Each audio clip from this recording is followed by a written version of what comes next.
to the flag of the United States of America and to the republic for which it stands, one nation, under God, indivisible, with liberty and justice for all.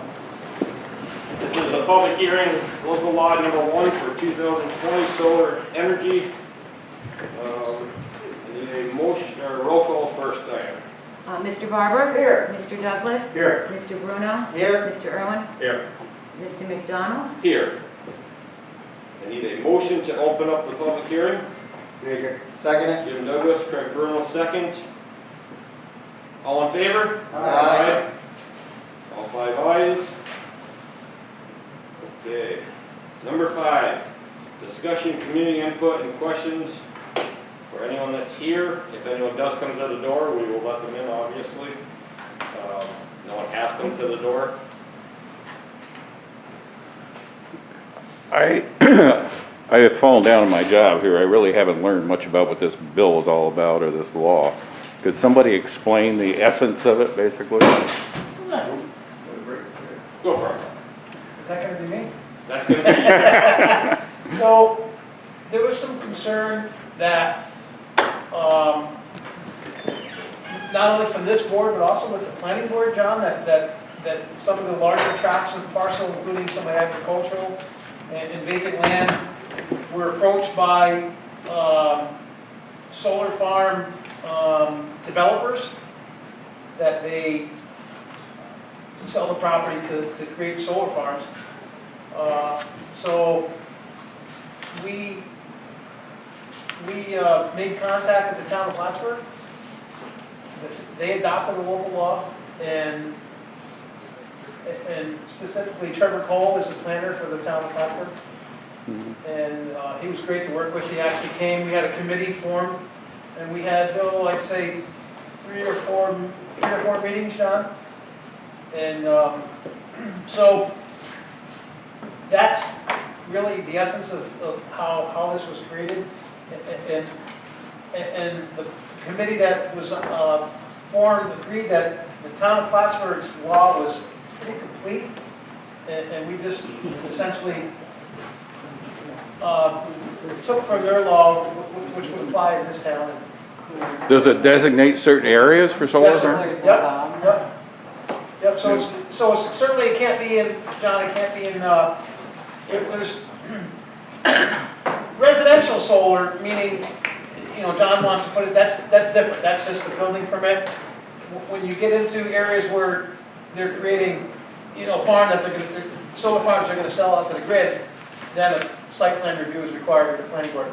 And we designated type 3 and type 4 solar farms are the bigger ones, and those will be just in the outlying areas, rural use, so nothing in the hamlet, certainly. So it was well thought out, and quite a bit of input from all parties. Okay. What was the biggest fear that, what was the biggest Because fear? there's no regulation on our zoning code now, John, and it just was felt, I guess from this board, I know Mr. Barber had, and some other folks on the board, and the planning board felt the same, that there needed to be some regulation in place. I mean, even the town, John, was approached on some town property, right? A few times, as a matter Yeah, of a fact. couple of times. But No, like if for- Hamilton's put in their solar farm, will that regulate some of the things they do there? No, because that was permitted prior to, but they essentially meet the intent of the code anyways. Okay. Anybody else have any comments? What we were trying to do as we planned this out was, we didn't want somebody coming in and buying up 50, 100, 150 acres and sending that right into a farm. We tried to break it down into, and I believe, Craig, Jim, 20? We settled on 20 acres? Right. A 20-acre plot. That would produce enough power to meet the criteria that right now is what they expect to make. That's what we tried to establish with this local law. And John,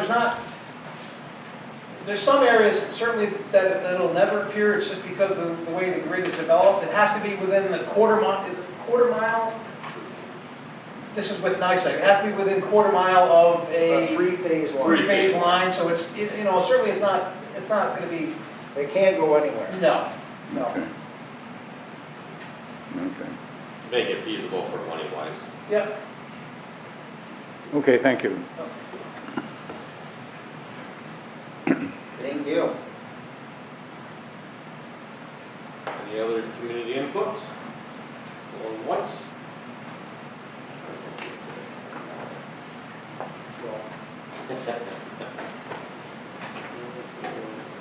Going twice?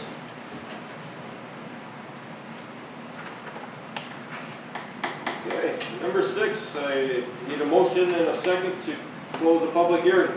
Make the motion. Craig Bruno, Second. Mel, all in favor? Aye. Aye.